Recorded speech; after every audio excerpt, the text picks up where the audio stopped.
Yo, what's up? Welcome to another episode of Mostly Low Budget Movie Reviews. I am your host, Clarence. Thank you for tuning in.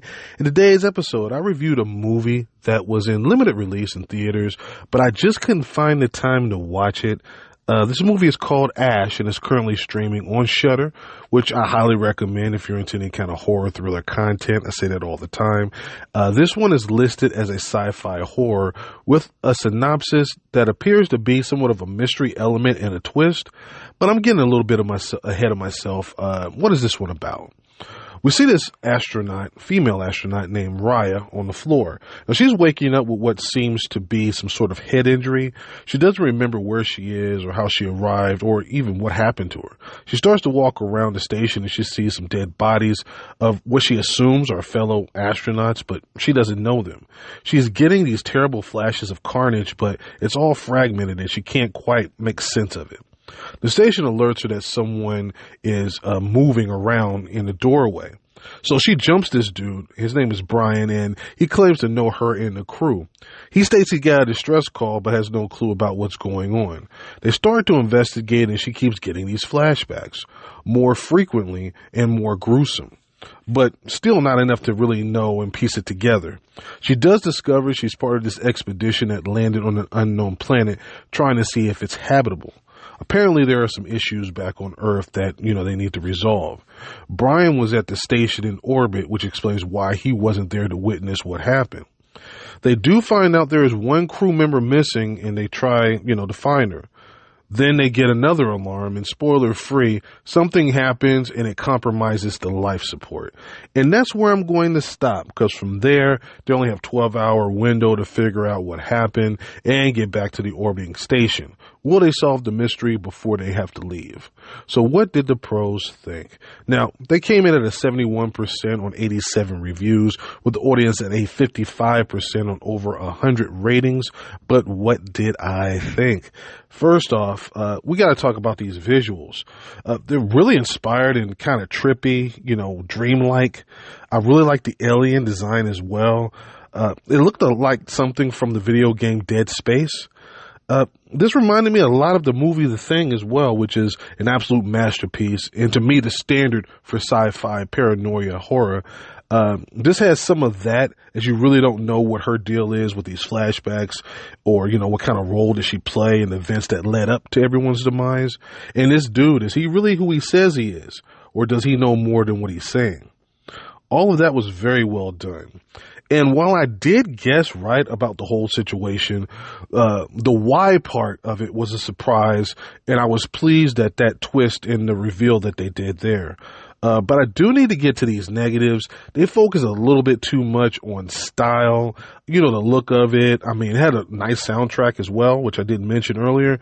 But they really should have tightened up this screenplay. There are like multiple scenes where they clearly were just in love with these visuals, but they really don't move the story anywhere. I wouldn't exactly call this a slow burn, but at times it feels like one, but in a bad way. The story and the twist, with the exception of that one part, everything's pretty much straightforward, so they tried to make it a lot more than what it was with a lot of this ancillary stuff on the side, but it just wasn't interesting enough in some parts. 80 minutes would have been like the perfect target runtime with some cuts. The story really needed a lot more focus, but I don't want to beat this one up too much. Let me bottom line this one for you. Did I enjoy it?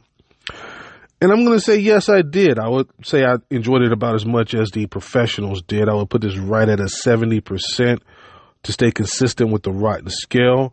This was actually really close to being, really good. It's just a little bit too much style over the substance. Had they cut out some of the trippy dream stuff and kind of just move on, we don't have a chance to kind of get restless.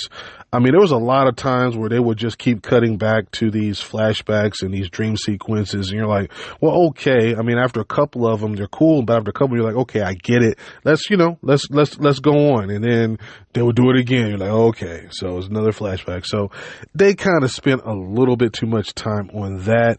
And I do kind of want to point out something, though. This might be an acquired taste because of the style and the way that it's shot. Like I said, it's kind of dreamy and trippy. So you're kind of going to wonder what's real and what's not. And sometimes that's good and sometimes that's bad. And in this movie, they kind of balance, each other out a little bit, where sometimes it's good and trippy where you kind of don't know what's going on. And sometimes you're like, oh, okay, enough of the trippy stuff. Can we just, get a regular piece of the story? So that's kind of what holds this movie back from being like really, really good. So, some of you guys honestly are going to check out, if you try to watch this, you're going to check out before the credits even roll, even though there's like a little bit of a nice little stinger that they add on the end of this one if you stick with it. But like I said, it's pretty solid if you decide to stick with this one. With that being said, I'll close it out right here. If this is your first time, don't make it your last. This has been a Podbean production, mostly low budget movie reviews with Clarence. Thank you for the support. I appreciate it. Thank you for tuning in. I do apologize. Last week, I really didn't get a chance to post any content. I actually went out of town to visit some family, and I didn't have a chance to post as much as I wanted to. I did, however, get one post up on the Low Budget Movie Reviews YouTube channel.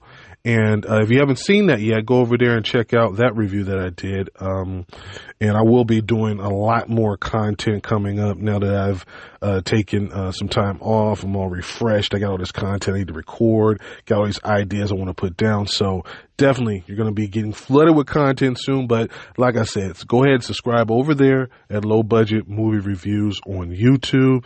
And these podcasts will upload over there as well. So you can definitely go ahead and listen to me over there. You don't need to download anything.